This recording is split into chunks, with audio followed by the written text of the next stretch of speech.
I'll never forget the way the rain stung my face that night, each drop a cold slap of reality as I stood on the sidewalk outside our Manhattan penthouse, clutching 2 suitcases while my parents' words echoed in my skull. "You're a leech, Emma. A disgrace." It was my 23rd birthday, the day I thought might finally bring a flicker of warmth from James and Victoria Collins, the hedge fund titan and socialite influencer who called themselves my parents. Instead, they ambushed me, tore my world apart, and threw me out like yesterday's trash. My name is Emma Collins, a cybersecurity analyst with a knack for cracking code and a life built on dodging my parents' invisible chains. This is the story of how their betrayal lit a fire in me, how I turned their perfect world upside down, and how I clawed my way to freedom. But that night, as I stood soaked and shivering, all I could feel was the weight of their contempt and the terrifying question, where do I go now? The day started with a deceptive glow. Sunlight streamed through the floor-to-ceiling windows of our 57th Street penthouse, glinting off the polished marble floors and the crystal chandelier that cost more than most people's cars. I woke up with a flutter of hope, naive as it was that my 23rd birthday might soften the edges of the Cold War I'd been fighting with my parents. I was a junior at NYU studying cybersecurity, a field I loved but they despised. To them, my passion for coding and hacking competitions was a nerdy hobby, a stain on the Collins family legacy of power suits and Wall Street deals. My father, James, ran a hedge fund that made millions betting on other people's failures, while my mother, Victoria, curated a flawless Instagram persona with 500,000 followers, her every post a curated lie about our perfect family. I'd spent my life suffocating under their expectations, but today, I thought, maybe they'd see me. Maybe they'd remember I was their daughter, not just a prop in their glossy charade. I slipped into a black sweater and jeans, my usual armor against Victoria's critiques of my uninspired style, and headed downstairs. The kitchen smelled of espresso and James's overpriced cologne. He sat at the counter, his sharp blue eyes scanning the Wall Street Journal, his dark hair slicked back like he was auditioning for Gordon Gekko. Victoria, in a silk robe, scrolled her iPad, probably scheduling her next sponsored post about effortless elegance. Neither looked up as I poured coffee, the silence as heavy as the marble around us. "Morning," I ventured, my voice smaller than I meant it to be. Victoria's gaze flicked up, then back to her screen. James kept reading. I swallowed the lump in my throat and tried again. "So, it's my birthday today?" "We're aware, Emma," Victoria said, her tone as crisp as her perfectly manicured nails. "Don't expect a parade. We have a busy day." James folded his newspaper with a snap, his lips twitching into something that wasn't quite a smile. "Big plans tonight?" he said, and something in his voice sent a chill down my spine. I couldn't place it, but it wasn't warmth. It was calculation. I escaped to campus, the hum of NYU's Greenwich Village streets a welcome distraction. My phone buzzed with notifications, texts from friends, a dancing cupcake gif from Mia, my best friend since freshman year, and a message from my classmate Tyler. "Happy birthday, Code Ninja." My heart lifted, a reminder that I wasn't invisible to everyone. In my cybersecurity class, Professor Lang pulled me aside after a lecture on encryption protocols. "Your firewall project is groundbreaking, Emma," she said, her eyes bright with pride.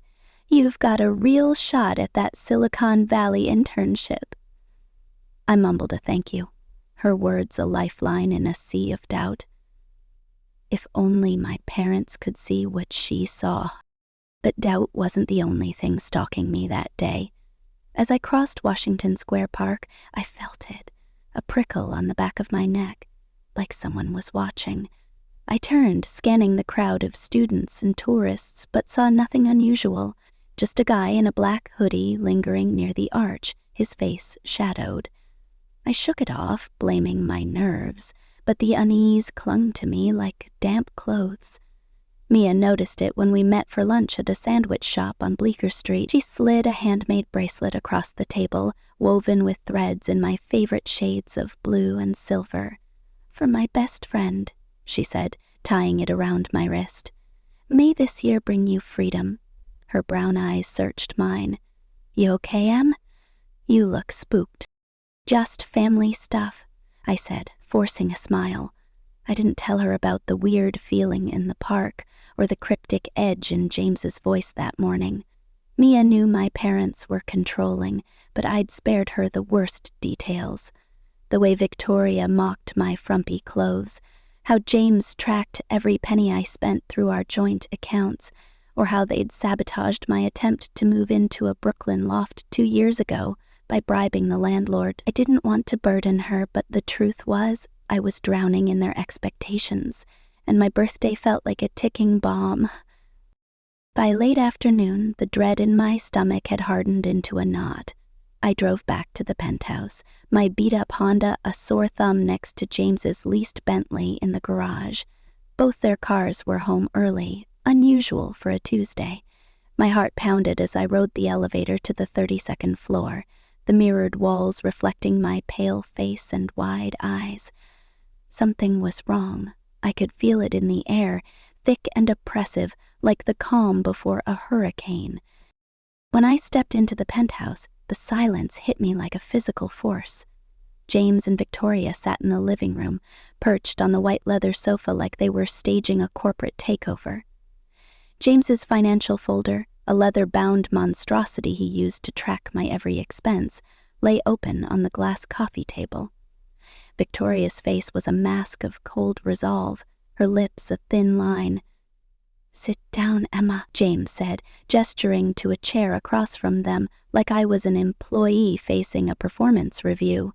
I dropped my bag and perched on the edge, my hands clammy. "We've been reviewing the family finances," James began, his voice smooth as polished steel. He slid a stack of bank statements toward me, my transactions highlighted in red. "Your spending is unsustainable. Coding software, coffee runs, that ridiculous tech conference. $200, 0 cents here. $50, 0 cents there. It adds up." I stared at the papers, my meticulous budgeting mocked in neon ink. I'd skipped meals to stay within their limits, rationed my subway fares, even sold old textbooks to afford software. "I've stayed under budget," I said, my voice shaking. "You know that." "It's not just the money," Victoria cut in, her green eyes glinting with disdain. "It's your choices. This cybersecurity nonsense, Emma, it's embarrassing. The Collins name means something in this city, and you're dragging it through the mud with your geeky little hobby." "It's not a hobby," I snapped, heat rising in my chest. "It's my career. I'm good at it. Professor Lang says I have real talent." "Professor Lang isn't bankrolling your life," James interrupted, his voice like a whip. "We are, and we're done carrying you." He leaned forward, his Rolex glinting under the chandelier. "You're a disgrace, Emma. A leech. 23 years of pouring money into you, and for what? A daughter who'd rather play hacker than contribute to this family's legacy." The words hit like a punch, stealing my breath. I'd been called a disappointment before, but this was different. Raw, vicious, final. Victoria stood, her heels clicking on the marble as she crossed her arms. "We're done, Emma. Completely done. You're out. Tonight." "Tonight?" My voice cracked, disbelief choking me. "You're kicking me out on my birthday?" "The date's irrelevant," Victoria said, her tone arctic. "You're an adult now. Act like one." James slid another paper across the table. A list, cold and clinical. "Your final tuition payment is processed. Car insurance ends today. Your phone's on our plan until the end of the month. Health insurance is terminated, effective immediately." My mind reeled, calculating the fallout. No home, no insurance, No savings beyond the $189.32 in my personal account, the one they hadn't fully drained yet. "You can't do this," I stammered, panic clawing at my throat. "No warning, no—" "We can, and we are," James said, standing. "You'll never survive out there with your useless degree and poor financial sense. You'll be back in a week, begging to switch to finance, but until then, get out." Victoria's phone was out, filming, her influencer instincts kicking in even now. "This is for your own good," she said, her voice dripping with fake concern as she angled the camera. "Maybe this will teach you gratitude." I stumbled upstairs, my legs trembling, tears blurring my vision. They gave me 20 minutes. 20 minutes to pack 23 years of my life. I grabbed my laptop, my lifeline, a high school graduation gift they'd probably demand back, clothes, toiletries, and my tech gear, my childhood books, my coding journals, the USB drives with my first hacks. They'd all be family property now, discarded like me. James's voice boomed from below. 15 minutes, Emma!" I called Mia, my voice breaking. "They're throwing me out right now. Can I crash with you?" "I'm coming," she said, no hesitation. "Stay safe, Em." "No time," I sobbed, zipping my suitcases. "I'll drive myself." I dragged my bags downstairs past James and Victoria, who watched like spectators at an execution. Victoria was still filming, her face a mask of performative sorrow. "House key," James demanded, holding out his hand. I fumbled it off my keyring, my fingers shaking so badly I nearly dropped it. "You'll regret this," Victoria said as I hauled my bags to the door. "When you're ready to be reasonable, we'll discuss terms." "I'm never coming back," I said, my voice steadier than I felt. The door slammed behind me, the deadbolt clicking with a finality that echoed in my bones. Rain poured down, soaking my hair, my clothes, my suitcases. I loaded my car, the same Honda that had nearly killed me a week ago when the brakes failed on the West Side Highway.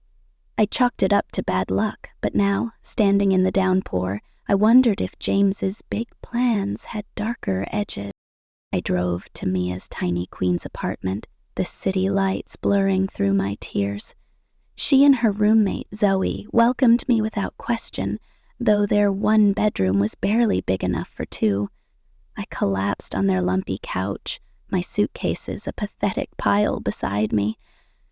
"They really did this?" Zoe asked, handing me a mug of tea I couldn't drink. "On your birthday?" "No warning," I whispered. One minute I had a home. Now I'm nothing. "You're not nothing," Mia said fiercely, sitting beside me. "You're staying here as long as you need." But we all knew their cramped space wasn't a long-term fix. Mia slept on a twin mattress wedged against Zoe's bed, and I was an intruder on their couch. I stared at my phone, the screen lighting up with a notification from my banking app. My personal account, $189.32, was frozen. A dispute had been filed, claiming it was opened fraudulently, though my name was the only one on it. James's doing, no doubt. I had nothing. No money, no home, no safety net. That night I lay awake, the couch springs digging into my back, questions swirling like vultures. How would I eat? Where would I live? Could I finish my degree with 4 months left? What if I got sick without insurance? And then there was the shadow in the park, the brake failure, the creeping sense that my parents' cruelty wasn't just emotional. I checked my email at 3 a.m., finding a message from an unknown sender. "They're hiding more than you think. Check their account." No signature, no context, just a spark of curiosity that kept me from sleeping. The next morning, I was at NYU's financial aid office before it opened, clutching my student ID like a talisman. Mrs. Carter, a counselor with tired eyes, listened to my story. "Your FAFSA lists your parents' income," she said gently. "To qualify as independent, you need proof they've cut you off completely. Tax forms, emancipation papers." I had nothing but my word and a frozen bank account. She handed me a stack of loan applications and scholarship forms, but they wouldn't solve my immediate crisis. I needed a roof, food, a way to survive. At my part-time IT job, I begged my manager for extra hours. 5 more, Emma, he said, wincing. Budget's tight. 5 hours at $15.00 wouldn't cover a week's groceries, let alone tuition. My phone buzzed with texts from James, demanding I return family property, my laptop, my suitcases, even the bracelet Mia gave me. Victoria had taken to Instagram, posting a tearful story about her wayward daughter who'd abandoned them, painting herself as the victim. The comments were brutal. How could she do this to you? Kids these days are so ungrateful. I wanted to scream, to expose their lies, but I was too busy trying to survive. By day 3, I was a ghost, surviving on 3 hours of sleep, showering in the campus gym, storing my bags at Mia's. My grades were slipping, my focus shattered. Professor Lang noticed after I botched a presentation. "You're distracted, Emma," she said, her voice firm but kind. "Your work's slipping. Talk to me." I broke down in her office, the story spilling out. Eviction, betrayal, the frozen account. She didn't flinch. "You're not alone," she said. "I'll get you into the emergency housing program and a job with the IT security team. Your talent deserves a chance." Her words kept me going, but the dangers kept coming. That afternoon, I found my email hacked, my internship applications leaked online, tanking my chances with 2 firms. The shadow in the park was back, closer this time, a man in a gray coat watching me from across the quad. I ran to Mia's, my heart pounding, but he didn't follow. At her apartment, I got another anonymous email. "Their debts are bigger than their penthouse. Dig deeper." My parents' accounts, the ones I'd set up years ago when James couldn't figure out online banking, flashed in my mind. Their passwords were laughably predictable. James's birth year, his hedge fund's name, an exclamation point.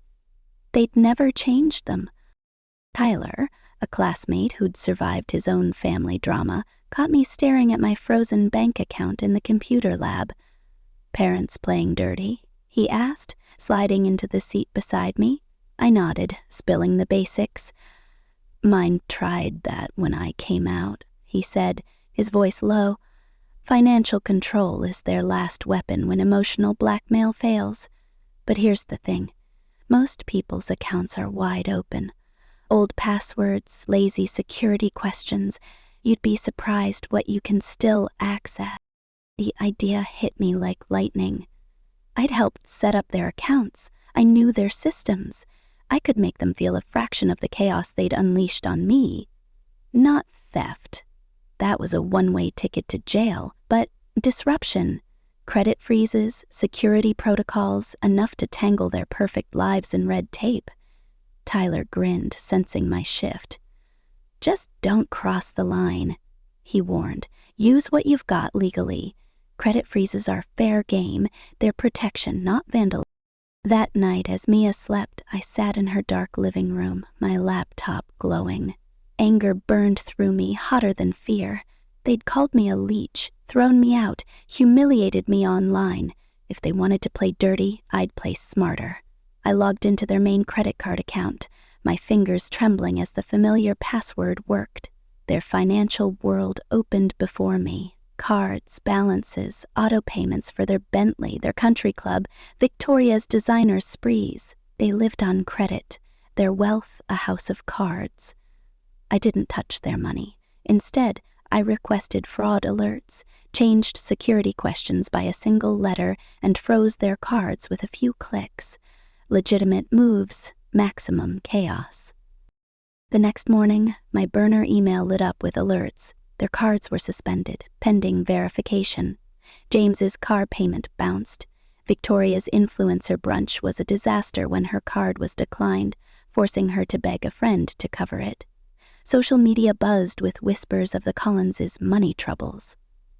I watched from afar, a mix of satisfaction and guilt twisting in my gut. Was I becoming like them, calculating, cruel? Mia noticed my obsession, catching me refreshing my email for the 10th time. "Em, this isn't you," she said. "You're letting them define you, even now." She was right, but I wasn't ready to stop. Not yet. The anonymous emails kept coming, hinting at James's firm being under SEC scrutiny, suggesting my eviction was a desperate move to distance me from their secrets.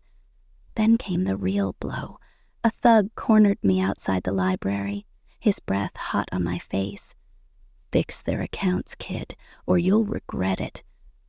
I ran, my heart hammering, the line between revenge and danger blurred. As I hid in Mia's apartment, another email arrived. "They're not what they seem. Check their offshore accounts."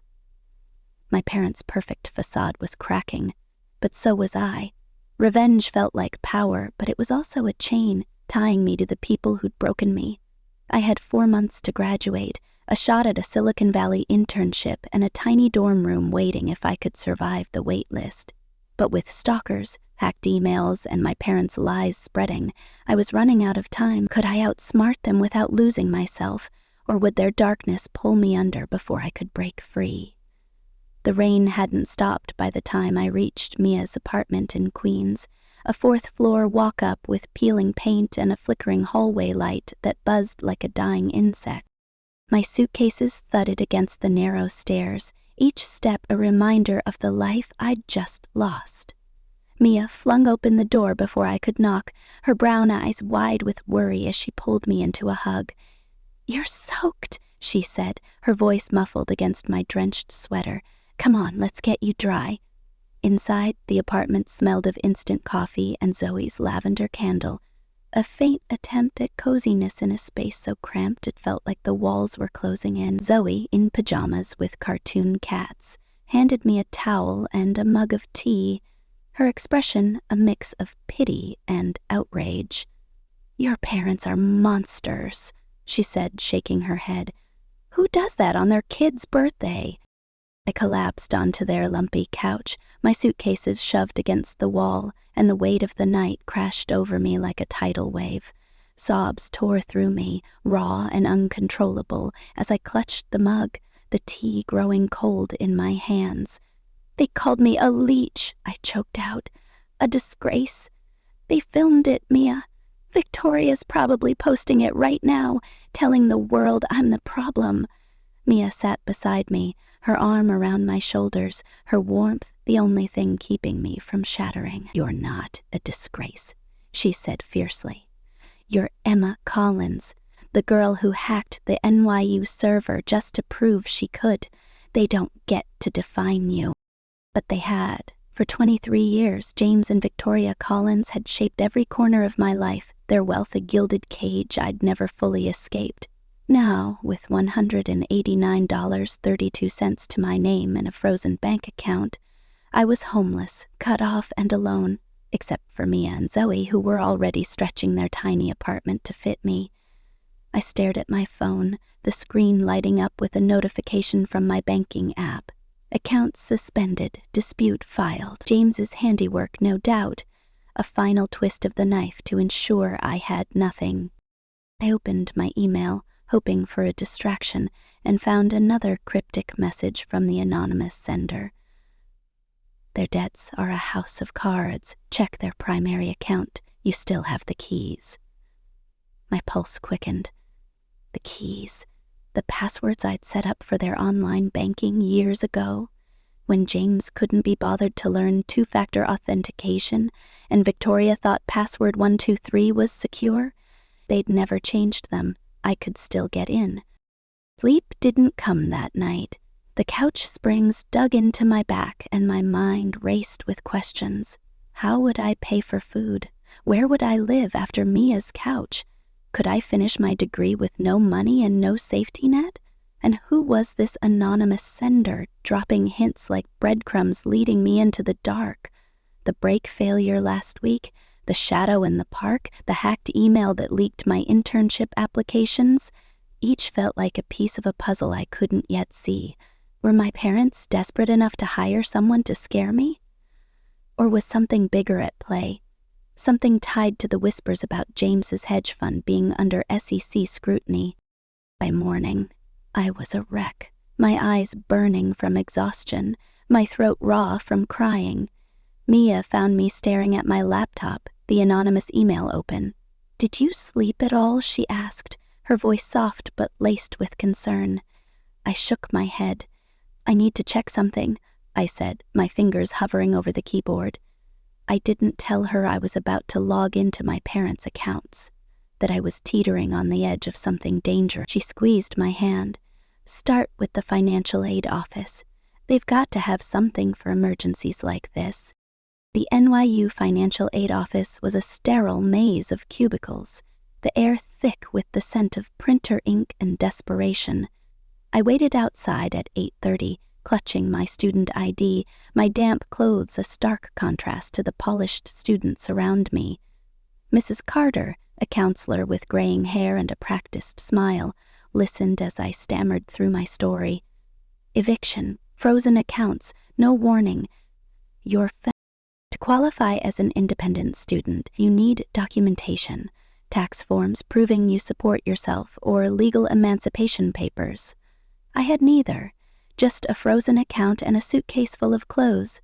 She handed me a stack of forms. Emergency loans, scholarships, work-study programs, but none would solve my immediate crisis. I needed a place to live, food, a way to survive the next week, let alone the next 4 months until graduation. I dragged myself to my part-time IT job at a campus tech lab, where I fixed glitchy laptops for undergrads who barely noticed me. My manager, Raj, winced when I begged for extra hours. "5 more, Emma," he said, scratching his beard. "That's all the budget allows." 5 hours at $15.00 wouldn't cover a single textbook, let alone rent. I nodded, forcing a smile, and spent my shift wiping down keyboards, my mind elsewhere. My phone buzzed relentlessly, texts from James demanding I return my laptop, claiming it was family property, and a flood of notifications from Victoria's Instagram. She'd posted a tearful video, her makeup artfully smudged, lamenting her ungrateful daughter who'd stolen from us and abandoned the family. The comments were a gut punch. "You're better off without her. What a spoiled brat." I wanted to scream, to expose their lies, but I was too busy dodging the next blow. That afternoon, I found my car vandalized in the campus lot, key scratches along the side, the word "thief" scrawled in red spray paint. My stomach dropped. Was this James and Victoria escalating their smear campaign, or the same thug who'd been tailing me, the one in the gray coat I'd seen again near the library? I reported it to campus security, but their bored shrugs offered no comfort. Back at Mia's, I opened my laptop, my hands shaking as I logged into my parents' primary credit card account. The password? James 1968 hedge fund. Worked instantly. Their financial world unfolded before me, a $50,000 0 cents balance on one card, auto payments for the Bentley, the country club, Victoria's weekly Saks sprees. They lived on credit, their Manhattan lifestyle a fragile illusion. I didn't touch their money. That was a felony. But I could protect their accounts. Fraud alerts, credit freezes, security questions tweaked just enough to trigger verification hell, legitimate moves, maximum chaos.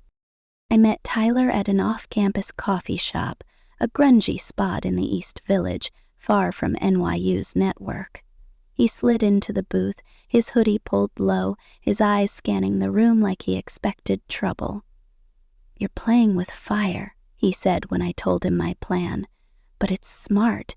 Credit freezes are clean. They'll be too busy untangling their mess to bother you." He leaned closer, his voice dropping. "My dad tried to control me the same way, cut me off when I came out. I learned their systems are only as strong as their weakest password. Most people never change them." "Did you ever get even?" I asked, my voice barely above a whisper. He smirked. "Let's just say their yacht payment didn't go through for a while. But you've got to know where the line is, Emma. Don't cross into fraud. He showed me how to set up a burner email through a privacy-sanctioned service, how to cover my tracks, how to make every move look like a glitch in the system. Their lifestyle depends on credit, he said. Hit that, and their whole facade crumbles. That night, I sat in Mia's dark living room, the city's hum filtering through the cracked window. My laptop glowed as I executed the plan.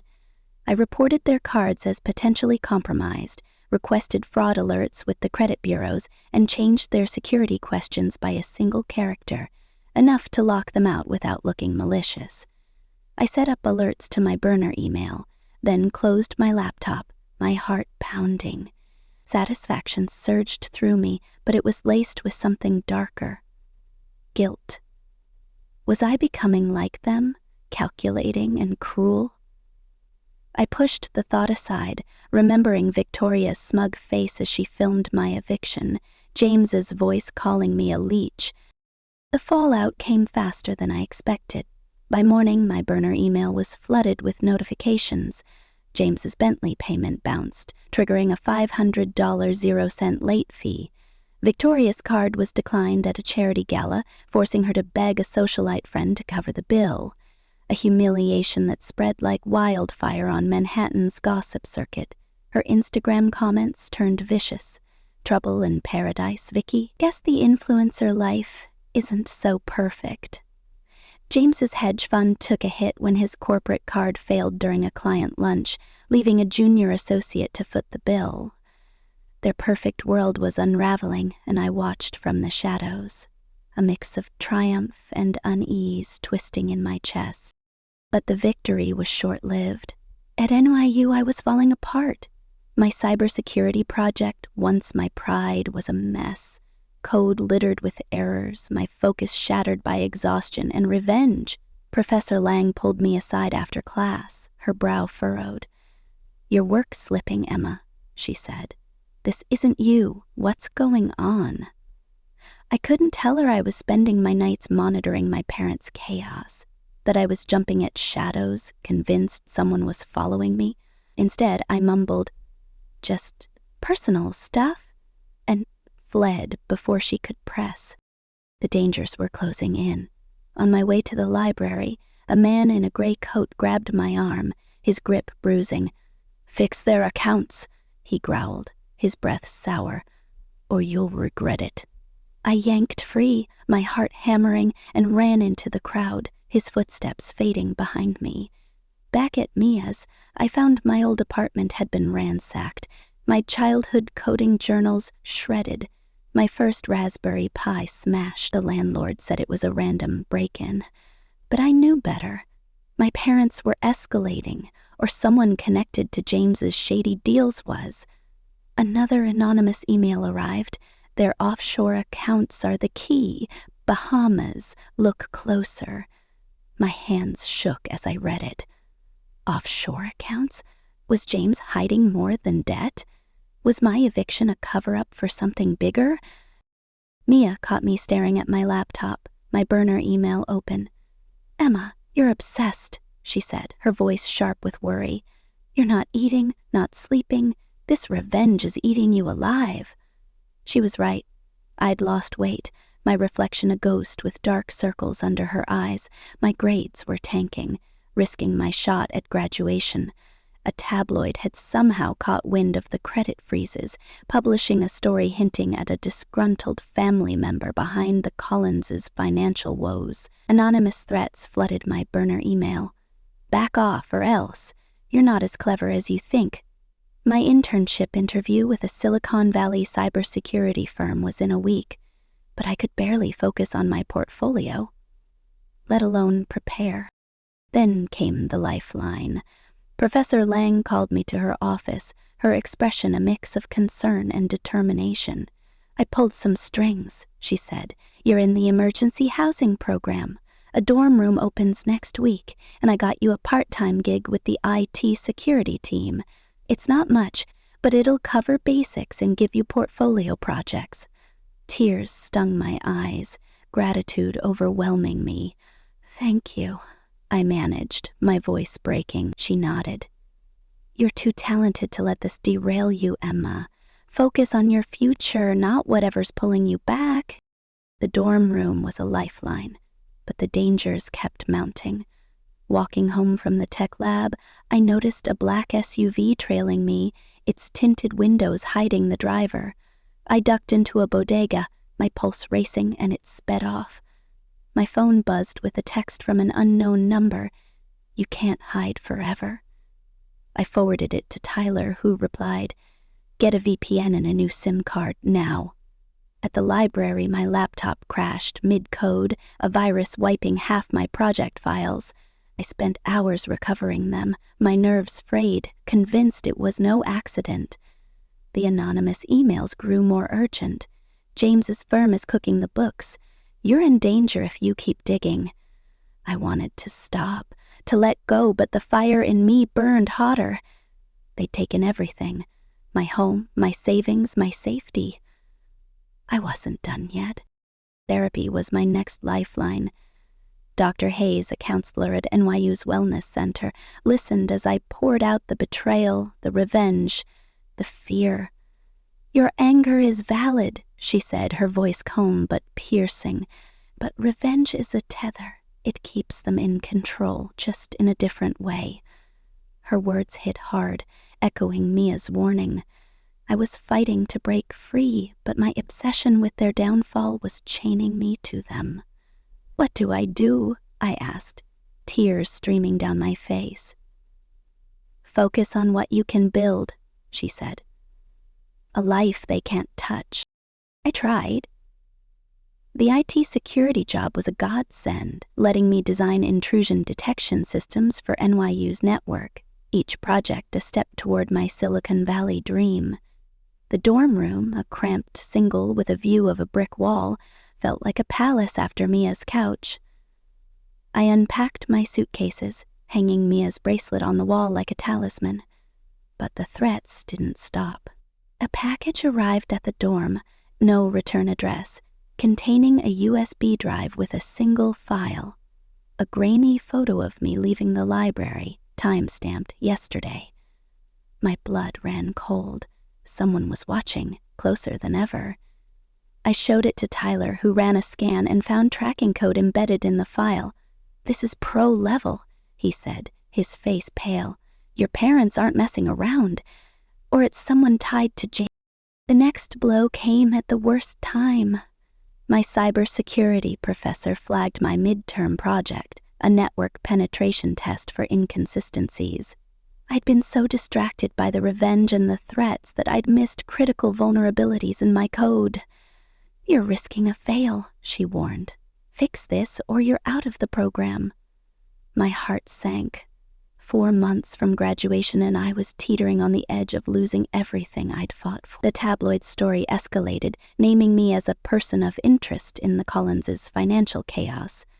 My internship interview was in 3 days, and I could feel it slipping away. Another anonymous email arrived, this one with a screenshot of a bank transfer, $2 million 0 cents to a Bahamian account dated the day before my eviction. They needed you gone, it read. You were a liability. My mind raced. Was James's firm involved in something illegal? Was my eviction a way to keep me from asking questions? I wanted to dig deeper, but the threats were closing in. At the tech lab, a man in a suit waited outside, watching me through the glass. I slipped out the back, my heart pounding, and called Mia. I'm scared, I admitted, my voice shaking. I don't know who's after me. Stop digging, Em, she pleaded. You're in over your head. But I couldn't stop. Not yet.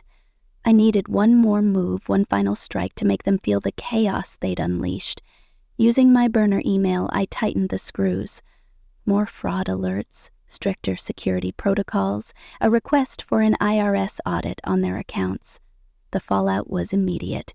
James's hedge fund lost a major client when his card failed during a pitch meeting. Victoria canceled her influencer retreat, citing personal issues, but the gossip blog smelled blood. Collins family in financial ruin, one headline screamed. Their perfect Manhattan life was crumbling, and I was the ghost in their machine. But the guilt was eating me alive. Every alert on my burner email was a reminder of the line I was towing. I saw James in my meticulous planning, Victoria in my need for control. Was I becoming them? Dr. Hayes's words haunted me. Revenge keeps them in control. Mia saw it too, catching me refreshing my email during a rare moment of calm. "You're not them, Em," she said, her voice soft but firm. "You're better than this. Let it go." I wanted to, but the anonymous emails kept coming, each one a hook pulling me deeper. The latest, "They're meeting with a fixer tonight. Be careful." I didn't sleep. The next day I walked into my internship interview, my portfolio polished but my nerves shot. The Silicon Valley firm, a cybersecurity giant, was my ticket out, a chance to build a life beyond my parents' reach. The interviewer, a sharp-armed woman named Claire, praised my firewall project, but paused at my transcript. "Your grades are slipping," she said, her tone neutral. "We need focus, Emma. Can you deliver?" I nodded, my throat tight, knowing everything hinged on this moment. As I left, my phone buzzed with another threat. "Back off, or the next photo won't be a warning." Attached was a picture of me entering the interview, taken from across the street. I was unraveling, but salvation came in pieces. The dorm room opened, a tiny sanctuary where I could finally unpack. The IT security job paid enough for groceries and bus fare, my projects earning praise from the team. A whistleblower from James's firm sent a encrypted file, spreadsheets showing cooked books, offshore transfers, names of clients tied to shady deals. "You're not the only one they've hurt," it read. "Expose them, but protect yourself." I forwarded to Tyler, who whistled low. "This is big, Emma. SEC level big. But you're in danger if you use slowing down. The threats intensifying." I needed to choose. Keep fighting their war or build my own future. The decision came in a moment of clarity. Sitting in my dorm, Mia's bracelet glinting in the dim light, I realized revenge was a chain I'd forged myself. I drafted an email from my burner account, detailed instructions to unfreeze their accounts, reset their security settings, and resolve the chaos. I scheduled it to send in 48 hours, giving them a clean exit without exposing me. Then I deleted the burner email, erased my tracks, and felt a weight lift. I wasn't letting them win, I was letting myself go. The next day, I aced a makeup assignment, pulling my grade back from the brink. The internship offer came through, a junior position with a stipend that would carry me through the summer. I moved into a shared Brooklyn flat with 2 tech students, their laughter and late-night coding sessions a stark contrast to the penthouse's cold silence. Mia threw a belated birthday party, a small gathering in our new living room with pizza and a lopsided chocolate cake. As I blew out the candles, surrounded by friends who saw me for me, I made a wish. Not for revenge, but for healing. For a life where James and Victoria had no power. Rumors reached me through the grapevine. James and Victoria were begging for a meeting, claiming they missed me. I ignored them, my boundaries firm. The whistleblower's file sat encrypted on my laptop, a ticking bomb I wasn't ready to detonate. For now, I focused on my code, my friends, my future. The Silicon Valley job was my horizon, a chance to build something unbreakable. As I stood in our Brooklyn flat, the city skyline glowing outside, I realized the greatest revenge wasn't their suffering. It was my freedom. They'd tried to break me, but I was rewriting my story, one line of code at a time.